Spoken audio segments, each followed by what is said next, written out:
तो trend is our best friend. क्या लगता है ट्रेंड चेंज हो रहा है यस और no? So in weekly candlesticks chart, Bitcoin का वीकली कैंडलस्टिक चार्ट से it's been last 2 weeks since 26th of September and 3rd of October.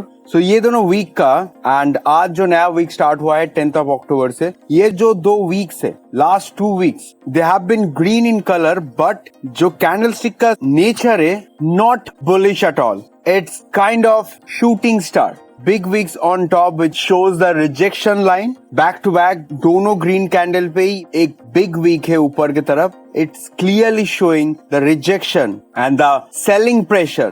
जैसे ही $20,000 के आसपास टच कर रहा है, there is a huge selling pressure. Same way, the buying pressure is somewhere around 18,600 or 19,000. So now, who is going to win now? Is this the time for bulls to take over again?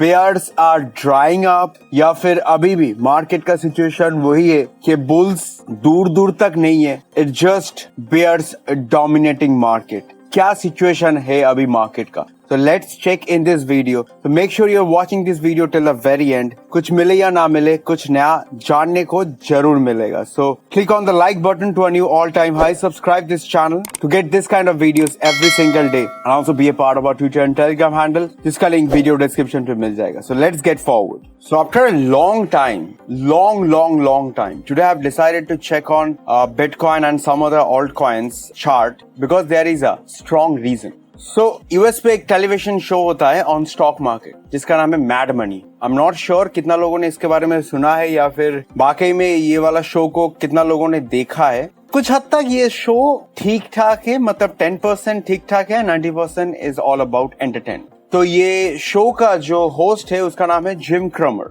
He is the character. He is himself a mad. Like the name of his show Mad Money, the character himself is the mad. तो he was hugely criticized during GameStop's GME. जाके search कर सकते हो Google पे. GameStop का जो stock price है वो एक टाइम पे सब ये सोचा था, even this mister Jim Cramer, इसने तो चीख के बोला था अपना शो पे कि GameStop is going to bankrupt. So within next 6 to 8 months, GameStop का जो स्टॉक प्राइस था वो स्टॉक प्राइस $4 से स्टार्ट करके somewhere around 75 और $80 पे जाके अटका था. It was almost 20 to 30x return. तो ये मिस्टर जिम क्रमर बस इसके लिए ही नहीं, बहुत सारे ऐसे इंसिडेंट्स है. उसने बोला है कि स्टॉक को शॉर्ट करो, उस टाइम स्टॉक ऊपर गया है. बोला है स्टॉक को बाय करो, उस टाइम वो स्टॉक और ज्यादा नीचे गया है. तो he is been hugely criticized. He is a great meme character in US television, in US like talk shows. So कितना लोगों को डिस्कॉर्ड्स के बारे में पता है आई डोंट नो. डिस्कॉर्ड पे एक कम्युनिटी है जिसका नाम है द वॉल स्ट्रीट बेट्स. ये कम्युनिटी में this Jim Cramer is the biggest cartoon. He thinks of himself that he is a hero to all the retail traders. मतलब retail traders like you and me, जो लोग $10, $20, $100 का stocks bye करते हैं. In one word, retail traders are those जिसके bye या फिर cell के कारण मार्केट में कुछ मूवमेंट नहीं दिखाई देता है. Those are the retail traders. So he thinks himself that he is the god of retail traders. क्योंकि इसका शो देखने के बाद सारे के सारे retail traders अपना ट्रेडिंग डिसीजंस बोलता है. तो रिसेंटली मैं इसके बारे में क्यों बोल रहा हूँ, क्योंकि रिसेंटली इसने ये बोला है कि बेट अगेंस्ट मी, मतलब bet against mister Jim Cramer, because he thinks bitcoin and Ethereum का गेम ओवर हो चुका है. उल्टा ये बेशरम के जैसा ये अनाउंस कर रहा है कि ये बिटकॉइन को बेच के एक फार्म हाउस खरीदा है एंड इथेरियम को बेच के एक बोट खरीदा है. मतलब with the gains by Bitcoin and Ethereum, he bought a farmhouse and a boat. After that, he is telling कि Ethereum and Bitcoin का जो टाइम था वो चला गया है. Stay away from this speculative, which is risky asset. And if you want, you can bet against me. He's been doing this business since 42 years and he has been losing money every single year. So this is not a game of kids. That is what he means. So इसीलिए मैं आज बहुत ज्यादा motivated होके chart देखा है जब ये बोल रहा है कि मार्केट नीचे जाएगा, मार्केट खत्म है, स्पेशली बिटकॉइन एंड इथेरियम का. This time for Bitcoin and Ethereum to bounce back stronger than never before. So let's go check few charts. So let's start with this weekly candlesticks only. So भले ही ये एक shooting stars है, but at the end of the day they are green in color.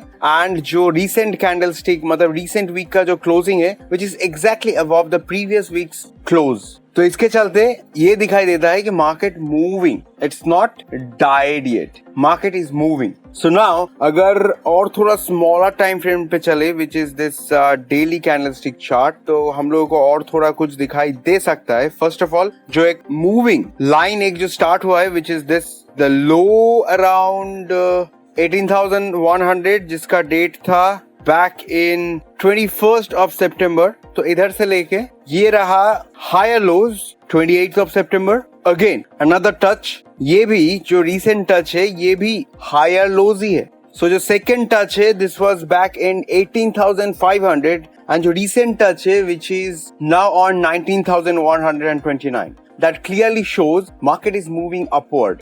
Doesn't matter getting reject, doesn't matter red in color, doesn't matter they looks like a shooting stars. End of the day, the only thing matters which is market is moving upward. So now इस chart को अगर थोड़ा सा zoom out किया जाए तो we can see जैसे नीचे की तरफ एक ट्रेंड लाइन क्रिएट हुआ है, सेम ऊपर की तरफ भी एक रिजेक्शन का ट्रेंड लाइन स्टार्ट हुआ है back in 15th of August जब बिटकॉइन का प्राइस सबसे हाई गया था इस टाइम का 25,000. उधर से top which is the high, this is the lower high and this is the lowest so far with the same rejection line, with the same trend line. तो recently जब ये टच हुआ this was back in 6th of October जब bitcoin का price था 20,500 के आसपास. इससे पहले था 22,700 एंड जो प्रीवियसली सबसे ऊपर टच किया था this was 15th of August जब बिटकॉइन का प्राइस 25,000 था. तो जैसे नीचे की तरफ एक ट्रेंड लाइन क्रिएट हुआ है, ऊपर की तरफ भी एक सेम ट्रेंड लाइन क्रिएट हुआ है. This means this is a symmetrical triangle,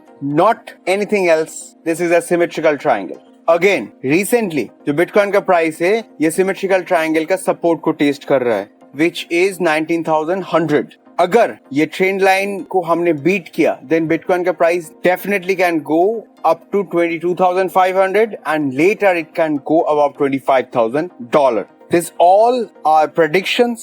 Since Bitcoin is consolidating, we can think about that Bitcoin can go up now. It is still not sure yet, but still, since Bitcoin has been moving sideways, Bitcoin has been accumulating in a zone, we can think of going up. I'm not talking about going to the moon. At least we can think of some uptrend. Like it has been June to October. June, July, August, September, October. Last 4 to 5 months, it has been in this same zone. It has been in this same sideways trend. Maybe it's time to go up. Next, we are going to check none other than probably इस time का सबसे bullish chart है, which is XRP. Bullish than Bitcoin, bullish than Ethereum. कोई भी chart उठा लो, सबसे bullish chart है इस टाइम का, which is our XRP. Turtles win the race. Slow and steady win the race. तो why it is most bullish? क्योंकि XRP का जो choking point था which was 0.41 उसको ओवरकम करके recently जो सबसे हाई था which was 0.55. Then a pullback, double bottom, then again recently it has printed 0.54 जो कि कल का ही है, संडे का ही है, 9th of October का. So right now it is consolidating at this point. तो अगर ये consolidation काम पे आया then definitely it can go above 0.60 or it might come and take support again around 0.44. But this time XRP is the most bullish chart than any other chart in the cryptocurrency. So that's it from my side, guys. Thank you for watching. If you feel the same, if you feel that charts are looking great or whatever you think, let me know in the comment box. Share this video with your friends and family. Do check out all of my videos, जिसके लिए subscribe करना बहुत जरूरी है. And be a part of our Twitter and Telegram handle, जिसका link video description पे मिल जाएगा. बहुत जल्दी मिलते हैं नेक्स्ट अपडेट के साथ. Till then, take care. Dave signing off.